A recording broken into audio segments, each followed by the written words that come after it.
Las responsabilidades del sacerdocio, por el presidente Wilford Woodruff, adaptado de un sermón pronunciado el 9 de julio de 1880. Considero nuestra condición o posición como la de un pueblo que ha sido llamado a efectuar cierta obra. Cuando enviamos hombres a misiones o a realizar cualquier tipo de tarea, desde luego esperamos que la cumplan. Y el Señor espera lo mismo de ellos.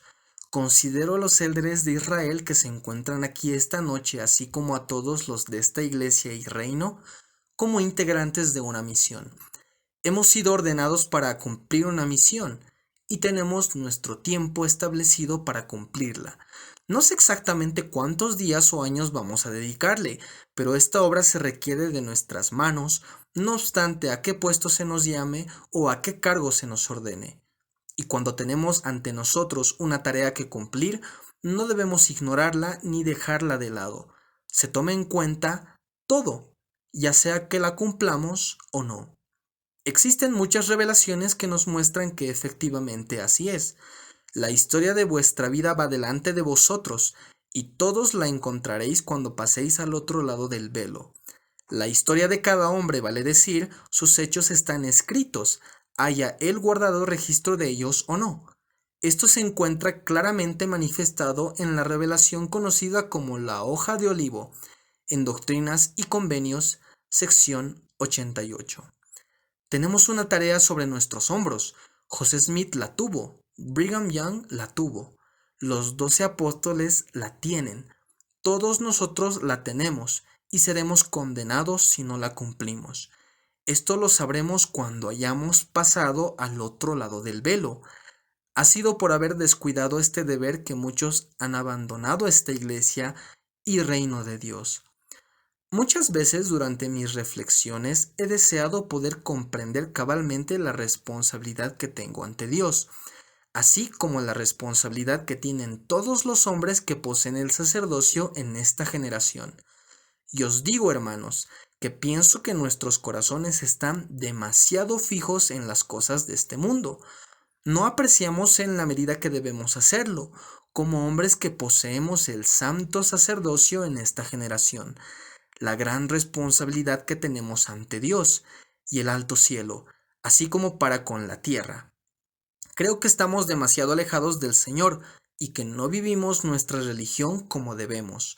No creo que tengamos nuestros corazones puestos en la edificación de este reino como deberíamos. Hacerlo como santos de los últimos días. Ahora, no penséis que soy vuestro enemigo porque os digo estas cosas. Siento que tenemos una importante obra que llevar a cabo, obra que otros continuarán cuando nosotros hayamos muerto. Al mirar a mi alrededor veo la obra de este tiempo.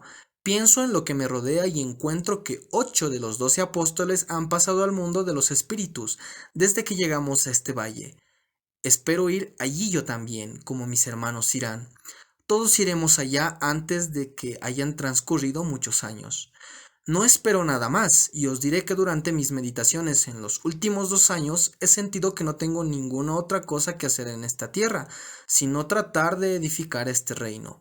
No creo que sea yo justificado si pongo mi corazón en las cosas de este mundo y descuido algún deber que Dios requiera de mis manos.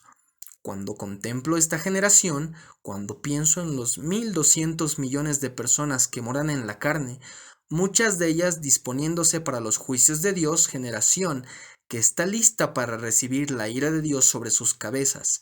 Cuando considero estas cosas, sé que si dejo de expresar mi testimonio ante ellos, que si olvido dar mi testimonio a esta generación cuando tengo la oportunidad de hacerlo, me arrepentiré de ello cuando haya pasado al mundo de los espíritus. Así me siento con respecto a esta obra. Dios nos exige que la demos a conocer a esta generación, y cuando pienso en el valor de esta generación, en su grandeza, cuando considero que esa es una generación y dispensación en que Dios ha puesto su mano para establecer un reino, el grande y último reino y el único que el Señor ha establecido en época alguna del mundo, para que permanezca sobre la tierra hasta el milenio. Sí, cuando pienso en estas cosas, puedo darme cuenta de la grandiosidad de esta obra. El mundo siempre ha hecho la guerra a los profetas y los ha destruido, con la excepción de Enoc, que fue llevado al cielo con su ciudad. Ahora, si pudiésemos darnos cuenta de que tenemos el reino de Dios sobre la tierra hoy en día, con la promesa de Dios nuestro Padre de que éste permanecerá sobre la tierra hasta la venida del Hijo del Hombre, si pudiésemos darnos cuenta de esto y darnos cuenta a la vez de nuestra responsabilidad, me parece que todos tendríamos deseos de magnificar nuestro llamamiento.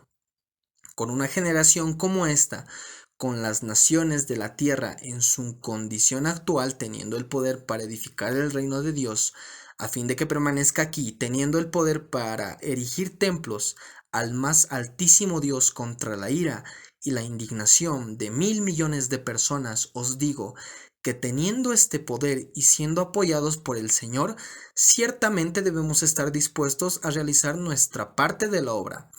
Hemos dado testimonio. Yo lo he dado, mis hermanos lo han dado, los élderes de Israel lo han dado, a esta generación durante muchos años. Hemos dado testimonio del Evangelio de Jesucristo, del libro de Mormón y de los profetas de Dios que han sido levantados en esta, nuestra propia época, y esos testimonios se levantarán en juicio contra esta generación, condenando a aquellos que los rechacen. Este reino está en nuestras manos. El Dios del cielo está con nosotros. Él nos ha sostenido y desvía la ira del hombre, ata las manos de nuestros enemigos y rompe toda arma que se alza en contra de Sión. Él ha establecido su pueblo en estos valles de las montañas. Quisiera decir a los obispos y a todos los hombres que tienen autoridad que debemos tener interés en llevar a cabo esta obra. Debemos esforzarnos para adquirir el Espíritu de Dios. Tenemos el derecho, el privilegio y el deber de implorar al Señor que la visión de nuestra mente pueda ensancharse a fin de que podamos ver y comprender el día y la época en que estamos viviendo. Tenéis el privilegio, y yo también, de conocer los designios y voluntad del Señor con respecto a nuestros deberes, y si no procuramos esto con fervor, olvidamos magnificar nuestro llamamiento. Cuando seamos llamados no debemos considerar duro trabajo ninguna cosa, debemos cumplir con buena voluntad todo lo que se nos pida. Recuerdo los días de nuestras primeras misiones cuando el hermano Taylor, el hermano Brigham, yo mismo y otros tuvimos que salir enfermos, con fiebre, escalofríos y rodeándonos el poder de la muerte. Tuvimos que dejar a nuestras esposas e hijos sin alimentos, sin prendas de vestir y salir sin bolsa ni alforja a predicar el Evangelio. Fuimos mandados por Dios a hacerlo, y si no lo hubiéramos hecho no estaríamos hoy aquí. Pero por haber cumplido estas cosas, Dios nos ha bendecido. Él ha apoyado a los élderes fieles de esta iglesia y reino, y continuará haciéndolo hasta el fin. Deseaba expresar mis sentimientos con respecto a estos asuntos. Al reflexionar sobre nuestra posición me doy cuenta de que tenemos un testimonio que publicar y que seremos considerados responsables por la manera en que cumplamos con nuestros deberes. Como apóstoles, setentas, élderes, presbíteros, etc., somos responsables ante el más altísimo Dios. Si cumplimos con nuestro deber, entonces nuestros vestidos quedarán limpios. Somos vigilantes en las murallas de Sión. Es nuestro deber amonestar a los habitantes de la tierra en cuanto a las cosas que han de venir. Y si ellos rechazan nuestro testimonio, entonces su propia sangre estará sobre sus cabezas. Cuando los juicios de Dios sobrevengan a los inicuos, estos no podrán decir que no han sido amonestados. Mis vestidos y los vestidos de otros miles quedarán limpios de la gente de esa generación, como también los vestidos de José Smith, Brigham Young y aquellos élderes de Israel que han muerto en la fe. Hemos dado testimonio y cuando sobrevengan los juicios de Dios, los hombres no podrán decir que no han sido amonestados. Considero que nuestra posición ante esta generación es de inmensa importancia, tanto para nosotros como para ellos. No deseo que una vez que haya yo pasado al mundo de los espíritus, esta generación se levante y me condene, diciendo que yo no he cumplido con mi deber. No hubo jamás una generación como esta, nunca ha habido gente como esta, jamás ha habido una obra como esta desde que Dios hizo el mundo. Ciertamente ha habido hombres que han predicado el Evangelio, pero en la plenitud de los tiempos el Señor ha puesto su mano para establecer su reino. Esta es la última dispensación. y Él ha levantado hombres y mujeres para que lleven a cabo su obra. Y como he dicho con frecuencia, muchos de nosotros hemos sido retenidos en el mundo espiritual, desde la organización de este mundo hasta la generación en que vivimos. Nuestras vidas han sido escondidas con Cristo en Dios, y el demonio ha procurado matarnos desde el día en que nacimos hasta la hora presente, pero el Señor nos ha preservado. Él nos ha dado el sacerdocio, Él nos ha dado el reino y las llaves del mismo. Hemos de desilusionar a nuestro Padre Celestial, hemos de desilusionar a los antiguos profetas y apóstoles que miraron esperanzados hacia este día, hemos de desilusionar a José Smith y a aquellos hermanos que han sido antes que nosotros y que establecieron los cimientos de esta obra y nos dejaron para que continuásemos la tarea después de ellos. Hermanos, por el propósito de Dios, no permitamos fijar nuestros corazones en las cosas de este mundo, descuidando las cosas de la vida eterna. No permitáis que los obispos sientan que es difícil llevar a cabo ninguno de los consejos dados por aquellos que han sido llamados para dirigir todas estas cosas. Benditas vuestras almas si vivierais aquí en la carne 1000 años, tanto como el padre Adán, y vivierais y trabajarais toda vuestra vida en pobreza, y cuando terminaseis gracias a vuestros hechos, pudieseis asegurarnos vuestras esposas e hijos en la mañana de la primera resurrección, a fin de que moraran con vosotros en la presencia de Dios, pues eso solo os recompensaría ampliamente por el trabajo de 1000 años.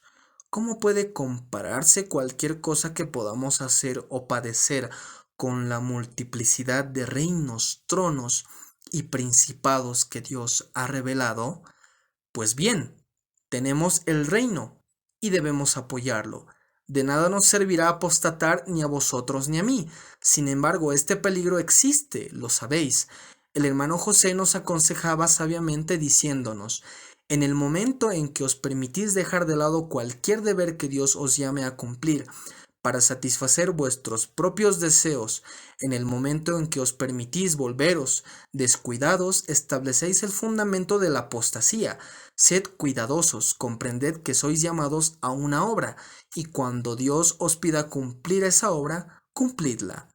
He aquí otra cosa que nos decía: en todas vuestras pruebas, tribulaciones y enfermedades, aun ante la muerte, tened cuidado de no traicionar a Dios.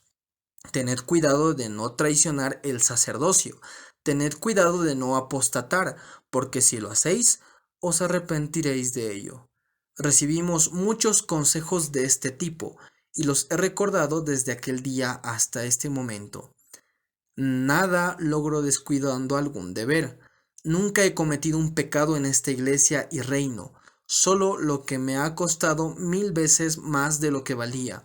No podemos pecar y quedar en la impunidad. No podemos pasar por alto ningún consejo y quedar impunes, pues solo nos acarrearemos pesares. El único camino seguro es poner el hombro a la obra y cumplir nuestro deber, apoyando de este modo el reino. Deseo fervientemente que no olvidemos a Dios. Deseo anhelantemente que no olvidemos nunca la posición que ocupamos ante Él.